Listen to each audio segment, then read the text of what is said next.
Rosecrans Radio. I'm Rosecrans Vic. Trends is across from me. In the building. We're joined by the homies TK and Picaso. Our Baron.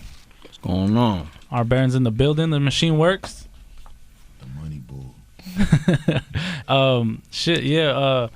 Man. We last time we had an interview. Let me see. We were at Dash.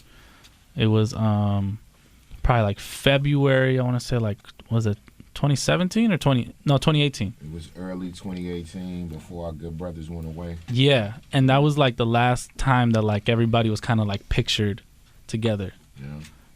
And shit, man, so much has happened since then. If people who don't know who you guys are, why don't you just give them like a quick rundown? P and TK. Go ahead, P. Some speak time. Oh yeah, it's Picaso, one half of Art Baron, and we just here for the culture. Do management, marketing, run a label, A&R, give niggas swag, and get manicures and pedicures quite often. You feel me? So that's who I am. What's the deal? This TK. I'm the other half of Art Baron. So, I would say mostly it's like it's a different type of company in the sense of I was just talking to you guys off camera about what's going on in Memphis. Shout out to all my people in Memphis. I was born in Tennessee, so shout out to all my good brothers down there. They really been able to take control of something. So me, I guess I was born at the bottom and didn't have anything, so I always looked up to certain things. So running a business, I always wanted to have something that was multifaceted and had various ways to make money. So I know if you have multiple streams of income, most people in the music business don't have ancillary income. There's no type of generational wealth. There's nothing. So me, I'm investing in everything. So if you see me wear jewelry, I got a jewelry company. Shout out Rami. If you see me in a certain type of cars, I'm going to be connected to the car company. If you see me in a certain type of neighborhood, I'm connected to the real estate people. There's nothing. I just want to break the cycle of being a consumer and then people learning how to do business. So I think the main thing that I am is a system disruptor, and I'm a person, a provoker of thought through business. I just don't want to make why is water wet? Why is the sky blue? I'm not here for that. But if you like, damn, why the fuck I'm working? Because everybody around this table, either themselves, their parents or grandparents, have been forced to do something with a job just in order to pay the rent. So I feel like my whole purpose of doing business is to disrupt that. So that's what I am.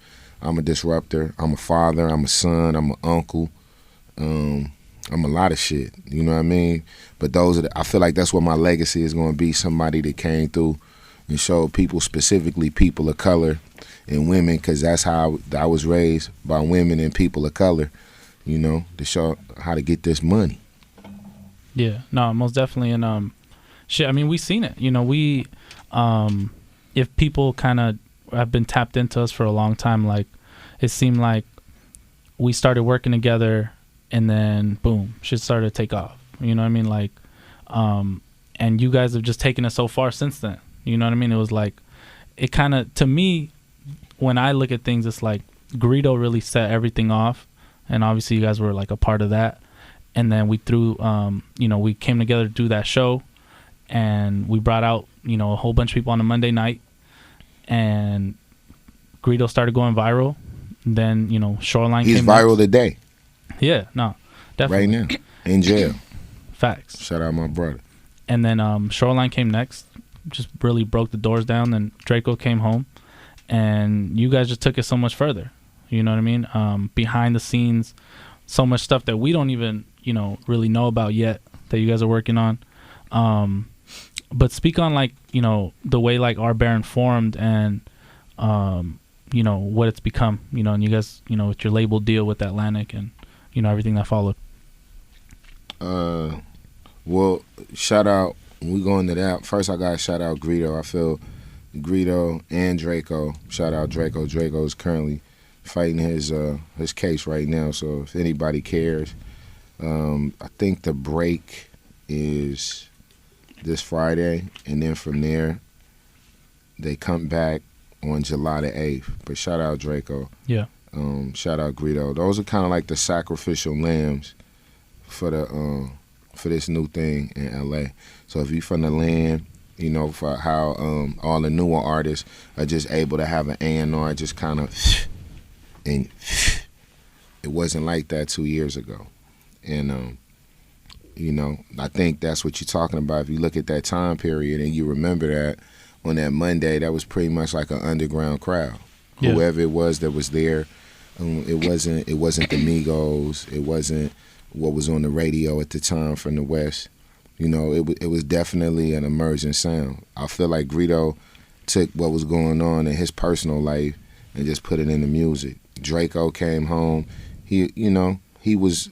I wasn't saying he was facing what he's facing now, but you know the conditions were there, and he came home to kind of like record that time period, and he did that. And then Shoreline, they kind of soaked all that up. They were around. They already had their own thing, but then we kind of brought everything together. Drummer Stinky Beaches, they all kind of came together. That's what Draco named it, and they all kind of came together. And organically, it wasn't like because we managed or, did consulting work or just brought them together. It wasn't like everybody they kind of just migrated together on their own. And Picasso and I had, if that's 2 years ago, we already had 4 years in the field together with a couple of things that weren't unsuccessful. Basically, we had the template down with Cypress, you know. Cypress is our guy. Cypress and A-Tron, some more people. We were trying to do a record label called Young Nigga Records, and we were going to be behind it. But once again, you talking about that dry spot in the South is just, I mean, they getting all them numbers. So when you talk to somebody like, oh, you want me to give you money to incubate? You want me to give you money to put some shit up that's doing low numbers? We cool on that. So, we just kept the idea. And I just feel like when we got the right people, it just blew up. We already had the infrastructure. It's kind of like now as we move into the next things, we already had the ideas from a business standpoint. You wait for the right, correct moments with the right business people, and they just kind of move. I mean, with the right talent and art. That's what I feel. What you feel, P? Yeah, pretty much. In a nutshell, you probably kind of got it down pat. I mean, yeah, shit. I really ain't got nothing else to say. He pretty much said every goddamn thing I say as usual. Yeah. So, as we know, Shoreline, really has taken like the West to a lot of different places. You know what I mean? Like they're selling out damn near every single date. Doesn't matter where. Omaha, Nebraska. Like, you know what I mean? It's sold out crowd. Yeah. People love Shoreline. Yeah. It's crazy. Good white people money. Shout out Iowa. Shout out all Iowa. the blonde hairs and blue eyes. Yeah. Then we have Cypress Potatoes. there, spinning more LA records by different LA artists. And it was dope to watch, from afar, like as, he's playing like the 1TakeJay records on like Shoreline's first tour, and then the next tour like 1TakeJay and AzChike are on the tour. You know what I mean? And then you guys, really recognizing that and be like, yo, like we need to work with these guys too, and kind of building that camaraderie to where everybody's cool. It's a community. That's what I respect most about you guys. Like everything, all your artists, like seems, at least from the outside in, they fuck with each other. You know what I mean? Organically. It's not like they're being forced to or anything like that. Yeah. How do you like really build that, like, or kind of mend those things to where everybody can really fuck with each other?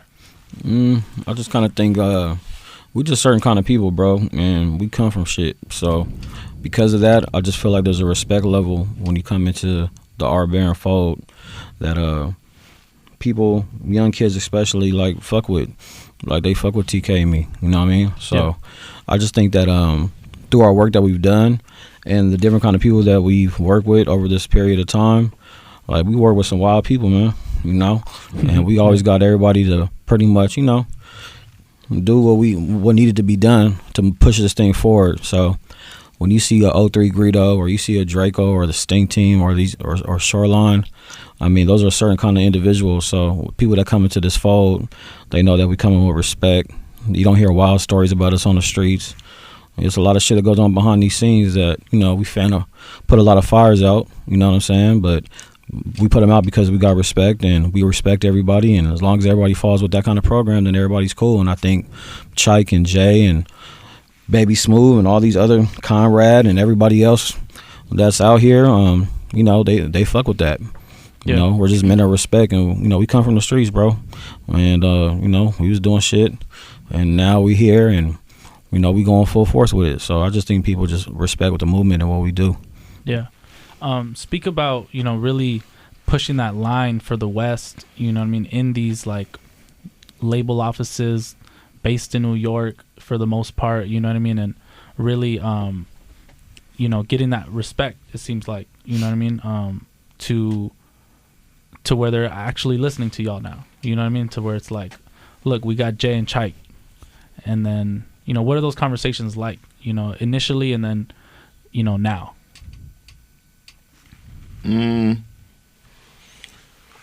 I would say the main thing for me is that, you know, I've been around a minute, and I watched it. It was a movement maybe like 15 years ago it started about 15 years ago, called the New West Movement. And, you know, I was involved in it. I think P was probably rapping then. And I got to see something that was, like, when you make it about something outside of the talent, like when you have a rallying cry, like with this, I lived it. I don't necessarily know if that's a commercially viable statement. Like, you like, yo, we the da-da-da. That's cool. But the most important thing is to be able to have a breakout situation. And then I feel like I got great teachers in the movements of a Top Dog.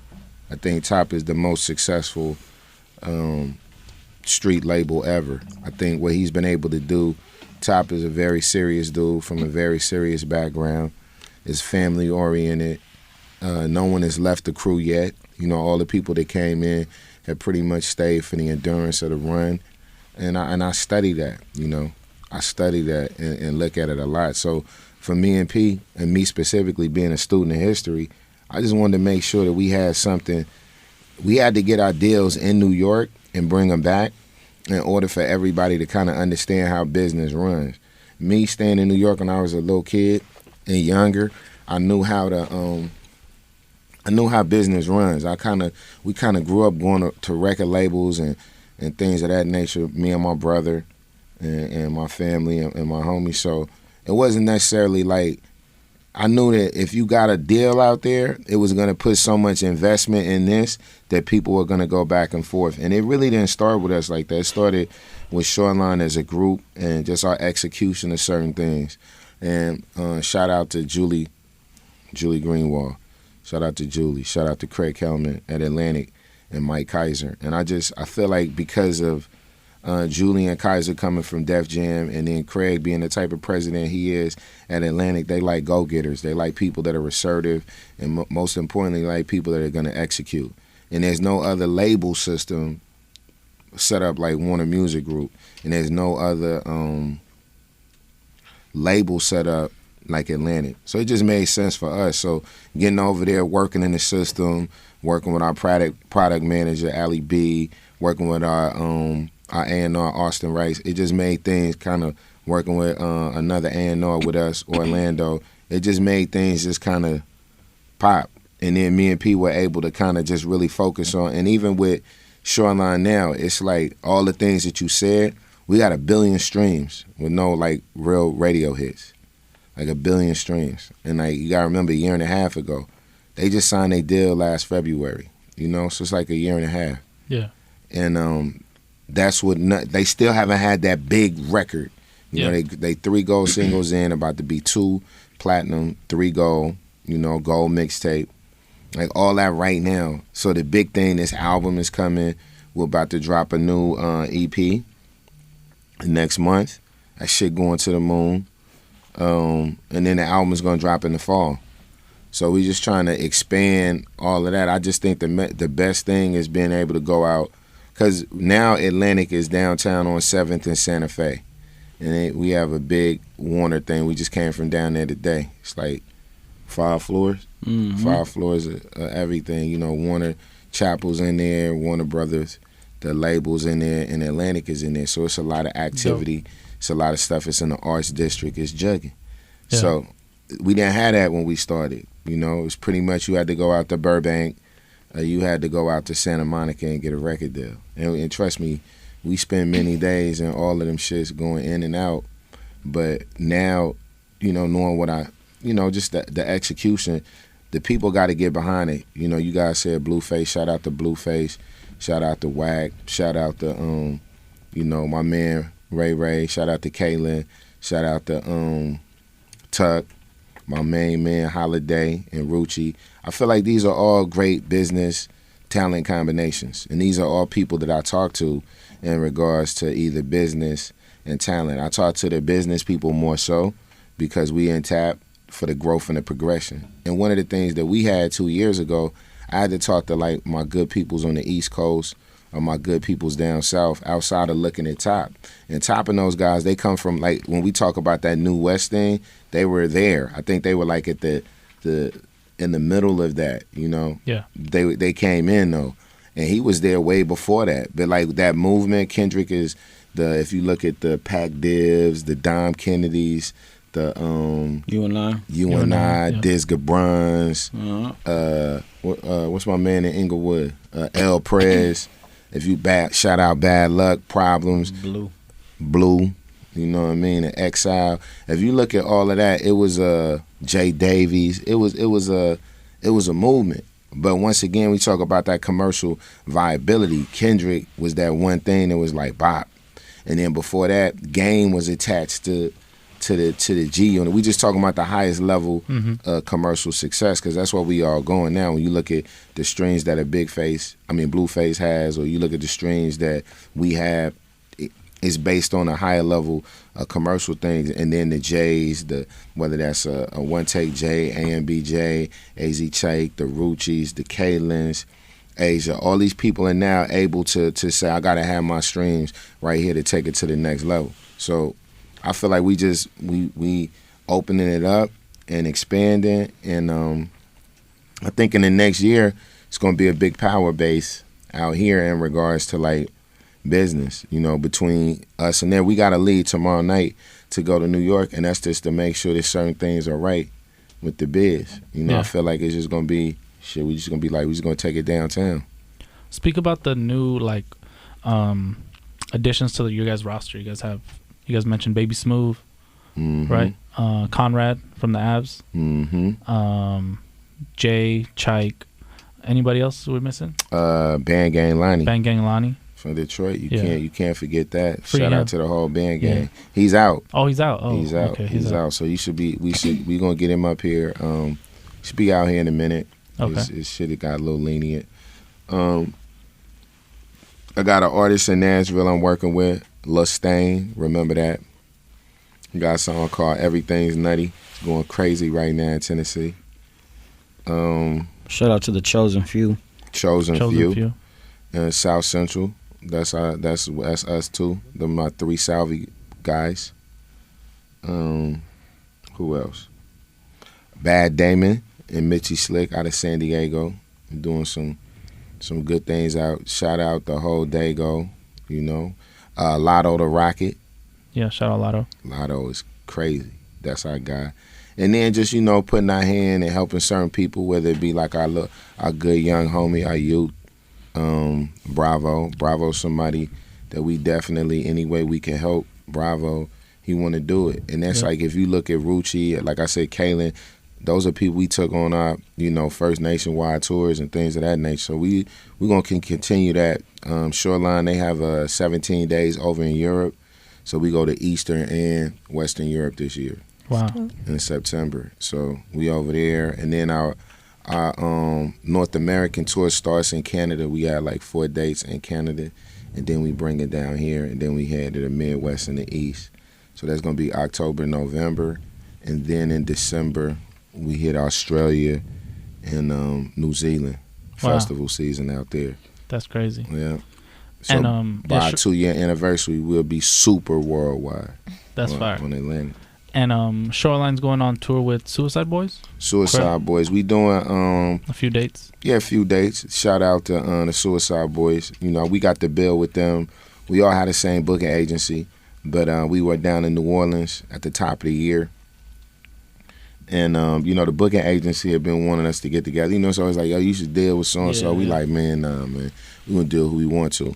But another one of our people, Maxo Cream, they had dealt with him. I think Maxo was like, they super cool. And then Adam from No Jumper, shout out Adam. Yep. He had told me to get with him too. He was like, bro, they dumb cool. So I'm like, shit, I'm going to tap in with him. We was out there and we just started building backstage, and they manager, shout out Dana. Shit, me and him we just linked up. He was like, yo, we should do this. And they was telling me what they was making. I'm like, what the fuck? Hell yeah, let's tap in. It just made sense. But we wanted to make sure that it was done a certain way. Shoreline, they haven't really, I think this is a mutually beneficial thing for them. For us, we appreciate the opportunity and growth because they're doing, you know, places like the size of the Greek Theater and bigger. Yeah. So just imagine how big that is as an amphitheater. So we get to do a bunch of amphitheaters this summer. And then we have 5 headline dates that we just added on. One of them is in Ventura because we got to get it South Cali. We got to get them something too. We're going to be out on the road this summer, and we got some new product out. Yep. And so what are the new projects coming out from, is Conrad working on a project? Yeah, currently? Conrad, he got a good remix coming. Okay. And then he got a mixtape. It's going to be bananas. Yeah, speak on Conrad and like, were you guys aware of him like well before? Because, I mean, if people know, right? If people are really in the know, like he's been around for a minute. He's not no new boy, that's for sure. He's been around for a cool minute. Yeah. Shit, yeah. You know, I grew up over there, so my lineage is over there where he from. So he did the good Hit Your Rolling. Yep. I'm pretty sure if you from LA or shit, fuck LA, if you from anywhere, you've seen the Hit Your Rolling video for sure. Yep. And then I think after that he went to go sit down for a minute, and then he got back out and he put out another record if I'm not mistaken. Put out Mollytron. Mollytron, Mollytron. Mollytron. And then he went back in, and third time's a charm. Now we got Vintage and Adventurous. Adventurous and Limitless. Yeah, shout out to my good people's Donnie Dog, Donnie, which is his homie. And which you gotta keep it real with Donnie and just his hand from dealing with G Perico early. Yeah, Donnie's a man. Yeah, Donnie's the man. So you know he was like, man, I want you to connect with Conrad, and we all started linking up at the end of last year, and he just said some real ass shit to me, Conrad, and I was like, you know what, this let's go faster. He was already on the ground moving it, and him and Jill got together, and it just went crazy. That was the one. That was a dope collaboration. I know you guys probably have a lot of like advice for like up and coming artists, but as far as people that want to get into the business, doing the things that you guys do, and pretty much just behind the scenes, like, do you guys have any advice for anybody up and coming on that aspect? I would say lock in with good people. You know, man. You know, try to carve out your path. You know, and look at, be a student. And then also apply, you know, things that you feel, and don't be afraid to fail. Really, let's say that. Don't be afraid to fail, man.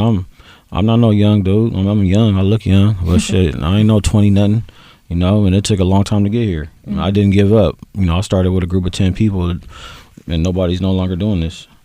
You know, so you know, just strive. And you know, just create your path with people that are like-minded, and tap if you want to be an A&R. You know, I'm more so on that side of it. You know, just try to find things that are cool and build a rapport with these people, and build your network up and put shit together and come up with ideas, and you know, just try to carve your path, because that's what we did. And shit, just through good taste and musical ears, and TK being who he is as a person, the shit just worked out. And it can work out that way for anybody. For sure. We didn't do anything exceptional. I just felt like if you just do enough, like P said, enough, if you do enough, resistance is, the persistence is going to push through. Another thing I will say is that have a firm, like if you, for the generation, the younger generation, so me and Pee Wee, I'm not from this generation. So one of the things that I had from back in the day to right now, I was firmly to this point. I don't give a fuck if I'm like 80 years old. If I'm blessed to live 80 years old and I'm around people that's 80 years old, I'm not really giving a fuck what they doing. I have been very much on my own shit because nobody is gonna, when it really gets down to it, what we don't have is a society, and America for sure does not teach this, which is personal accountability. And then also in school, they don't teach you the intrinsic. So the intrinsic is your basic nature. Like you ever grab some shit, you like, I ain't supposed to be grabbing this. I didn't have to tell you that. That was something inside. When I was 4 or 5, I was with my granddaddy. I was picking some shit up, and I knew I wasn't supposed to pick. That's the first time I remember registering in my mind, I'm not supposed to pick this up. But I picked it up anyway. And then I got in trouble after. And I knew I wasn't supposed to do it. No one had to tell me that.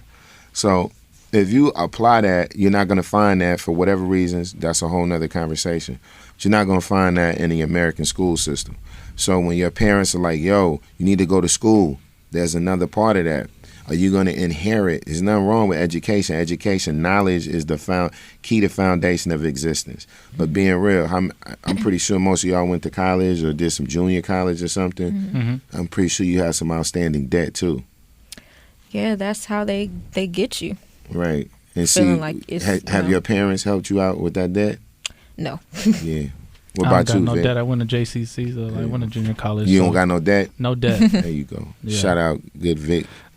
You know how to do that. But I think if you're going to tell your kids to go to college, then you should also prepare them at a young age to understand what debt is and what taxation is, and understanding having that burden. Yeah. Because there are people that make decisions when they're 18 years old and get a Pell Grant, and then they're 36 or 42. Still figuring that out. Still trying to figure that shit out. You know what I mean? And then you have to understand. So for me and P, we have a lot of conversations that aren't conventional in nature. You know, Greedo used to call us magicians. So you always pulling some shit like wizards. And I just take that as to mean that we people that we just don't give up. And outside of just not giving up, I know my P too. We believe the same thing in the sense of getting things done. We have very different approaches to that. And I know my approach, and what I can say is about P too, is personal accountability is saying I fucked up. Now, when I was young, you look at people in the 80s, not even the 90s. You could take it back, 70s, 80s, definitely in the 80s, drugs, this and that. There was a mentality that was very rampant, and I feel like it never left. And that was kind of like, I'm not taking the L. I'm not taking no shorts. Fuck that. We going over there. We going to take this. We going to do this. I ain't taking no losses. Fuck that. Da-da-da. So if you read any self-help book, if you read anything on a higher consciousness, the first thing they're going to tell you is to embrace failure. I didn't know that until I was over 30 years old. I literally would be damn near having a nervous breakdown like, I can't take this L. Yeah. I can't fuck that. I can't take it. So once I realized that in the mind state of greatness, a child falls thousands of times before they learn how to walk. I don't know how to, I've raised my daughter and other children. I can give you a fact. I never was like, yo, my daughter fell 46,232 times before she learned how to walk. Who gives a shit? You just remember that one time she learned how to walk. Yeah. You can put it in your place. Yo, you start walking from your grandmother's house to right here, and you did 3 steps and you fell. So I'm just saying that to say no one's really going to remember to a great extent their failures. Yeah. You're going to focus on that. So I just try to tell all the young people, the younger you are and you accept failure as a thing to say, okay, this is shit. I failed. What I'm going to do? Because if you do that, then you're going to grow from it. It sounds corny. I know it sounds corny, but it's things that change my life. It definitely doesn't, because I feel like taking a failure and turning it more so into a lesson keeps you from going back to that same failure, or knowing not to go about things the way you did them before. So that is a good way to think, especially probably at a younger age, rather than like figuring it out. But life takes I its just course. feel like you gotta be willing to look stupid more than the next man. Like, Yeah. willing to take that risk of like, this might blow up in my face. Like, Yeah. You got to eliminate Every the time, ego like, in order to like grow. yeah, this might completely. blow up in my face today. This might blow up in my face tomorrow. Mhm. Like, I'm still at it though, even if Yep. it does. Yep. Yeah. I tell my girl all the time, I be like, see, if you sign up for somebody, like if you hear the stories on, like as I read people like Bill Gates, he's kind of to the left, and Steve Jobs is for sure to the left. Einstein to the left. These are people that I think are great thinkers, but they executed and they left something. Gates is not gone yet, but to leave something behind that's greater than yourself in what you do. And to do that, you can't worry about like, hey, my friend, they having a family barbecue at 3 o'clock. I got to go down there. My neighbor, they just bought a new tarp. We got to get a tarp. Hey, I'm not tripping on that motherfucker's tarp. Fuck that tarp. This nigga don't own that I got a tarp. garage. You know what I mean? Fuck all that shit. But I'm just saying, if you, and it's not for everybody. That's another thing too. We have to be real. If we all on our phones, right? But how many people get money off their phones? How many people utilize their phones to really get money? I get money off my phone. I know one. Most people just be on their phone fucking around. Yeah. You know what I mean? They just fucking around. Niggas getting ass off of DMs and all type of shit. I don't know if you getting no bread. You know what I'm saying? And it's just the culture that I don't, once again, me and Pete really out here. So certain things, as Mobb Deep would say, is untold facts. You want to make sure that you get to the money. You want to make sure that you take care of your responsibilities. At the same time, man, I got to tell people what it is. I'm not perpetuating an image of something that's fake just for the music business or to sell records. Like, what you see is what you like. Shoreline is not fake. Greedo is really in jail. Draco is really on trial for something big. Like, that's the casualties of this. And then another group is doing billions of streams. It's real shit. And you have to say, well, do you build a house off of somebody being in jail? You know? It's our brother type, you know, it's like, what do? You can build that house off of pain. You know, I was talking to one of my good comrades in the music business, and we were talking about, he met an industry person. He was like, yeah, and then he did this and that. And I thought he was going to do this. And I was like, did he follow the contract? He was like, yeah. I'm like, then what the fuck did you want? You never drunk Hennessy with him in your living room. Y'all never double dated or nothing like that. He never had a sleepover with your kids or nothing like that. He never took a rap for you and the police pulled you. What the fuck did you expect? It was a business deal. So I think because we do rap, and rap is so prolific, and we all feel such an affinity to, especially people of color or young people. Now it's young people, all young people. They just be like, yo, this shit is ours. And that's great, but how much money you gonna make off of it? I know a young white kid that got signed, and I fuck with him heavy, maybe more so than some of the other artists that's from the area, not because I can understand they struggle, but because I see his commitment to move shit a certain way. And you got to be able to see that and move with it. So that's it. Like you said, don't be afraid to make a fool of yourself, fall down, get up, get to that money. Yeah.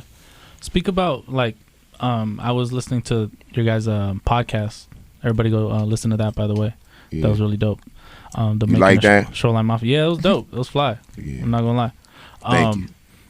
I was listening to it, and it was very interesting that you guys have been, you know, both somewhat, you know, a part of the culture, but kind of more so like spectators and wanting to kind of break in for so long. And now you are really a part of it. You know what I mean? Like fully making moves, pushing lines.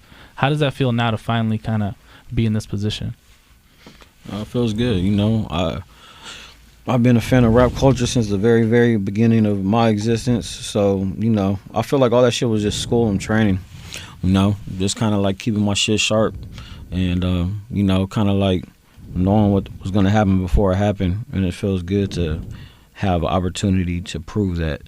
You know, there's a lot of people that are around me that, you know, got opportunities and stuff. And, you know, I made it my personal goal to know that what my ear was right, or what I knew about what was about to happen, and having the position to do it and predict it and show the world. I'm really grateful for that opportunity. So, you know, it feels good. It's definitely good. Definitely. TK? Well, shit, man. I don't know. That's kind of like a bittersweet situation because it's like I lost everybody from my original crew that I started. So if you people died, we lost kids. It's like in my family, it's a very serious thing, what I'm going through right now. Because I helped my whole family at some thing, right? And when people seeing you, for me, I guess the living testament is I probably knew I should have been on since I was 9 years old. I'm not just talking about rap. Yeah. I'm just talking about period. I should have been on when I was 9. That's a heavy statement, man. Like at 18, you ain't hit your potential. I knew that at 18 when I was fucking around. And then I knew that at 25. I definitely knew it at 30. 35 years old, like what the fuck, why is it not clicking? You know what I mean? Yeah. This is real shit. So for me, I spend more time off than on. So being here, but I adapted. You got to also understand that's what made me be able to say, shit, I ain't going to be around motherfuckers fucked. I got to figure out how I'm going to do what I'm going to do. So I was always into things because we had to live a certain way. That's where the wizardry comes in. That's where the magic comes in. Because you got to figure out how to do it. So now that I'm here, I studied it for so long, Vic. I mean, everybody in this room, y'all are here. If you're getting a check for it, great. But if you're not, you're doing it because you figure at the core, it brings you a degree of happiness. Just keep it real. We always talk about money and all that, but the most important thing is that it makes you happy. When me and P was off, meaning that we wasn't having hit records and we weren't doing anything to make the music business money. And that's a key thing too that me and P used to talk about. Niggas is like, I got something so great for the music business. I'm gonna make money for it.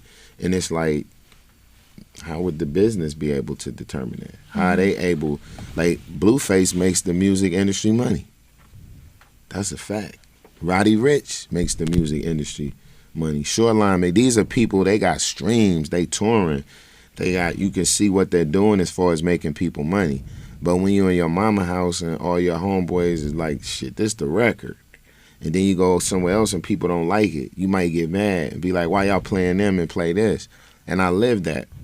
I lived that with people that were good. And then you start saying to yourself, and I had to ask myself, am I attracting that type of energy that's incomplete? Because whether people, if you losing, you have an opportunity to be with losers. And I'm not saying that in a mean way or a belittling way, but what I mean is they say misery loves company. So when things aren't working for you, take a very good assessment every month, every 90 days, every 6 months, every year. Just look who's around you and ask yourself, like, really how this is working for me. So for me to be here now, I feel like to the day that I die, I'm going to be in assessment mode. I'm always looking at, I look at P, I look at myself first because we go back and forth and I'm like, I think we need some more money. I don't know if are we going to be looked at like this by Atlantic? Is Warner Music going to look at us like this? Are the other people we know, other labels, are they going, not worrying about, once again, my perception, but the legacy. What is our legacy? What are we leaving behind? So you got to be very, very, very, very active on it. Nobody knows the answers to it. You just got to be active on what your legacy is going to be. So for me, it's about the thing that I'm not a blood, I'm not a Crip, you know what I'm saying? So what I preach is something, because you can't live. I lived in LA half my life. You can't be out here as a black person and not surrounded by Bloods and Crips. You know what I mean? You a man. You probably done flipped a couple of Crip girls, couple of Blood girls. Shout out to the Cripettes worldwide. You know what I mean? That's real shit. You know what I mean? And then look, on the side note of that, you done ran into some Crip grannies and some Blood granddaddies. You know what I mean? So it's entrenched in the culture.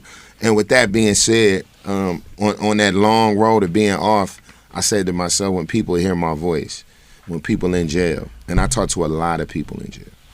So when people are in jail and they hear this, and I watched it, man, I watched a lot of people that that weren't gang members. I watched a lot of people out of town that assimilated the culture. I watched a lot of things. Some of it I was privy to, some of it I wasn't. And one of the things that I said, my message is going to be about empowerment, money, something that you can get money. I think that's why we had the bull. The bull represents the Merrill Lynch bull on Wall Street. That's the highest level of American capitalism.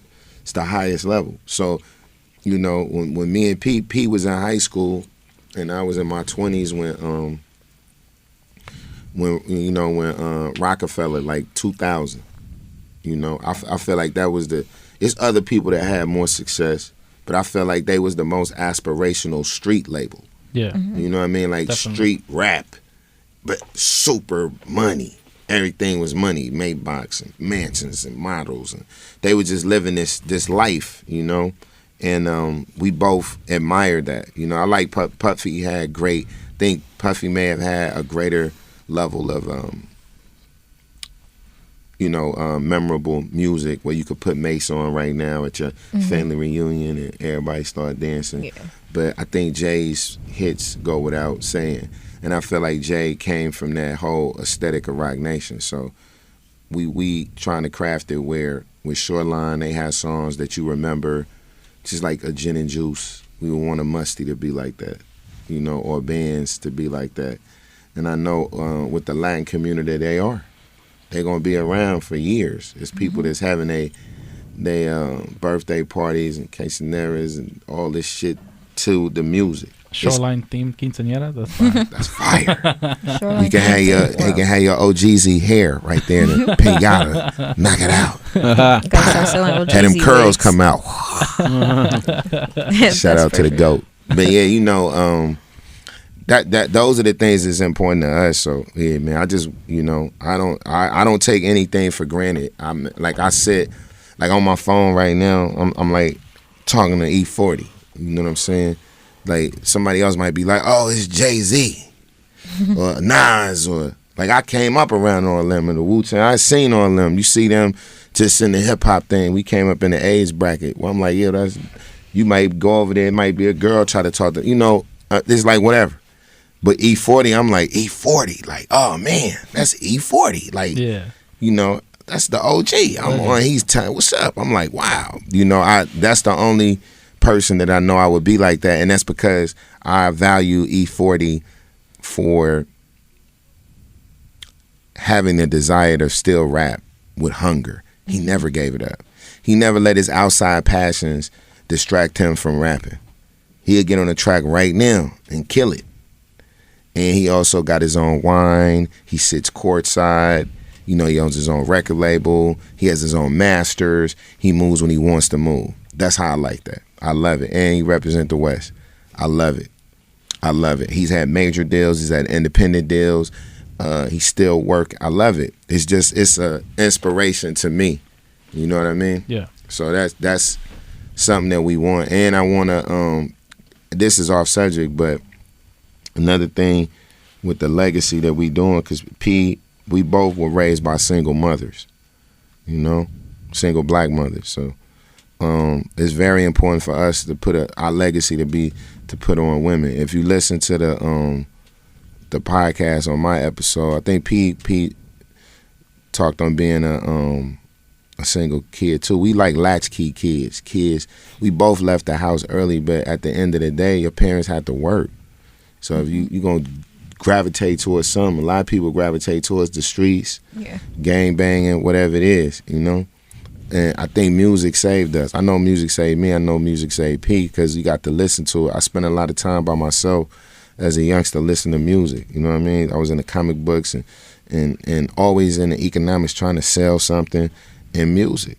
You know what I mean? Writing and music. And that time when I got on the block, I looked at shit different when I jumped off the porch. It wasn't like I still was like, man, that dude over there, he might be, I like how he moved. But I was always asking myself, like, he's a little off, though.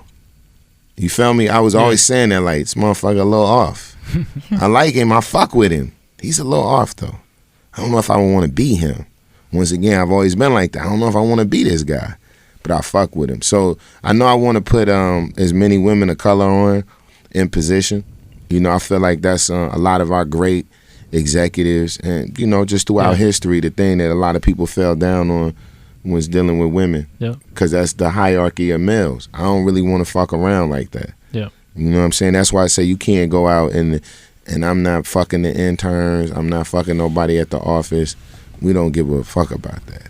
You know what I mean? I just say myself personally, I come from a whole nother background of dealing with that. So I don't even really go on that. I just deal with it in a different way. So I want to make sure that I have a whole bunch of people, women that I brought up in the music game, and different people. There's no Mexican CEO that own nothing. There's no Salvadorian CEO successful in hip hop. I'm not talking about doing no subgenre of nothing. I don't do African music. I do fucking hip hop.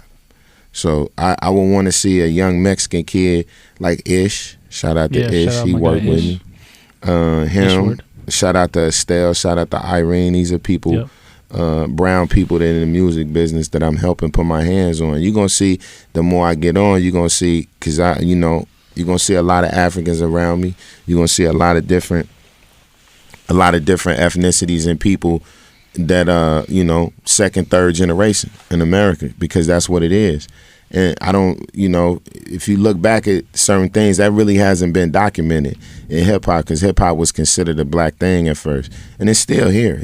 We created it. You can't get around it. Mm-hmm. But I also always want to keep that struggle aspect of people, like you said. Our legacy is that we got on a certain way. So I never want to forget that. And I want the faces that are around us. 2 years from now, you're going to see Ish on some big shit.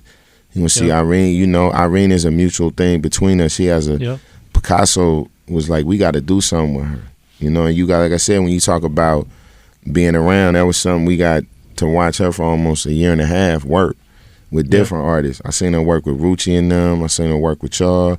And she just got a great heart. And more importantly, she's going to be like a great, I don't know if it's going to be a manager, but she has a great rapport with artists. Yeah. She has she's relentless. And a great rapport, though. That rapport comes in, too. Mm-hmm. Trust me. That rapport comes in. So those are the things I think if we do that and we stay on that, we're gonna be all right with the legacy, because those things are gonna live in us. I invest in people. Picasso too. Like I said, we got a young African girl we helping out right now to get in the biz and really help her understand it at the highest level. So we just want to keep building like that and keep putting people into position to so they don't have to do it. So they don't have to be as off as we were. Me and P was just saying that today to one of our artists. Like, bro, when we was off, niggas really didn't help us. Like, I don't have no hard feelings or nothing like that. But niggas really didn't help us, because when you really get in the game at the highest level, it's hit driven. You gotta come up with a hit. Yep. Like this shit we call it keeping the lights on. You gotta have something to keep the lights on. So I ain't mad at nobody but me, because I did spend that time off. Shit, I'm always looking for something. That's why I feel like me and P really good at incubating. So you always ask us 3 months from now, what new artists you got? We always gonna have something. Yeah. We always gonna have our bread and butter, but we always gonna have something, because that's the spirit of the streets. Definitely. And I know you guys are heavily focused on the music, but is there any plans to go outside of music, to entertainment or anything? Can you speak on that? Hell yeah. We're about to have all kind of shit crack. You're going to see some clothes pop up. You kind of been seeing them here and there. We got clothes on the way. Taco trucks. Okay. And all kind of shit. No, I know taco trucks, but food trucks for sure. That's amazing. Food trucks. I want to do a food truck. I got a great idea. Yeah. And, definitely real estate. Definitely going to different cities and touching their towns, and, inspiring good people in different places to think different. So, yeah, there's a few things that we definitely want to get into, or are getting into, and I'm excited for it. That's dope. Mm-hmm. TK? Yeah. I'm getting into real estate right now in Detroit, looking at my first property. Nice. Talking to the realtor as we speak now.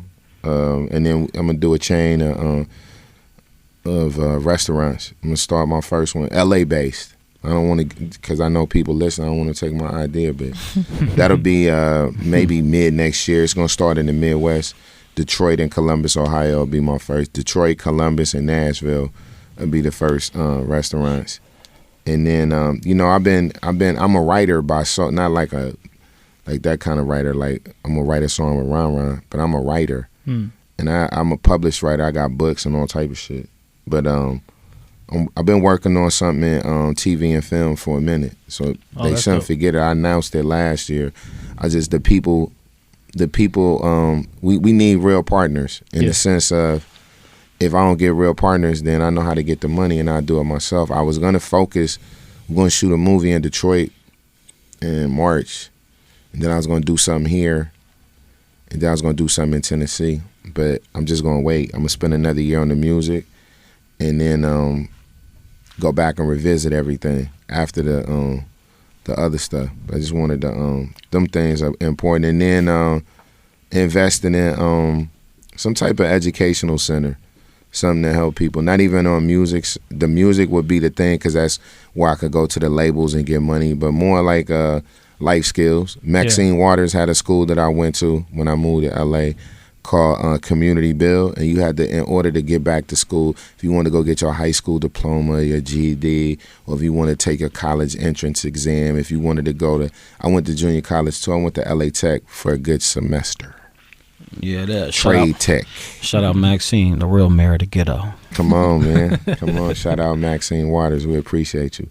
But yeah, she had and I never forget that. Like when you went to the program, they would make you do meditation. They'd be like, "Oh, today we're gonna have a 5-minute course or 10-minute course on meditation." They had a lot of different life skills. Yeah, I was living in on 67th and Broadway at the time. Sheesh. Yes, sir. In the heart of the Six Pack, and it was I didn't know anybody. I didn't know nothing, and that helped me. The life skills helped me. So I'd like to be able to do something like that. You know. Maybe in Compton, Watts, Gardena, Hawthorne, Good Lamar Park.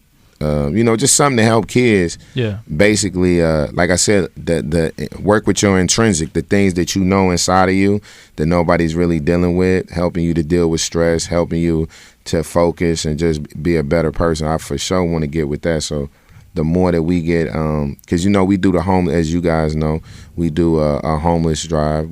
Adam and I did 2 last year. I was just up at Atlantic today talking about what we're gonna do, and we're gonna do something in Detroit with my partner Pootie. So, you know, just get more into, you know, being more with philanthropy as much as I can, just giving people that, so you can make a living out of that too. So I'm just trying to figure out time-wise how I can do that and dedicate myself. That's fire. Shit, that's dope, man. Really appreciate you guys coming by. As always, y'all family. Anything else you guys want to plug before we get out of here? Free Greedo, free Gooch, free La, free Ketchup, free Ralphie, free Bambino, free Draco, free Young Bull, free Mels, free everybody. There's a lot of people locked up. Free them niggas. Yeah. Shout out to Think Team. Yeah.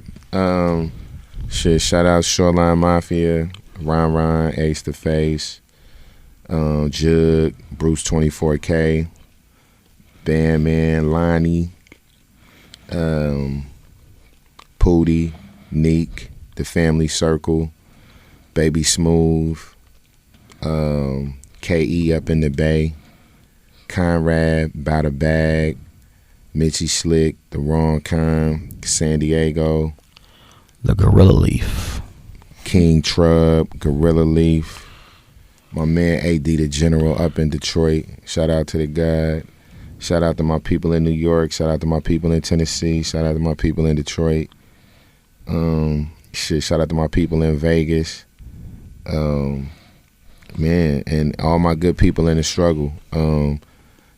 Just stay in it, man, and stay focused and understand what it is, and just follow your dreams, but be willing to work. Be willing to stay up for your dreams, and you're going to get to it. Most definitely. Hell yeah. Appreciate y'all.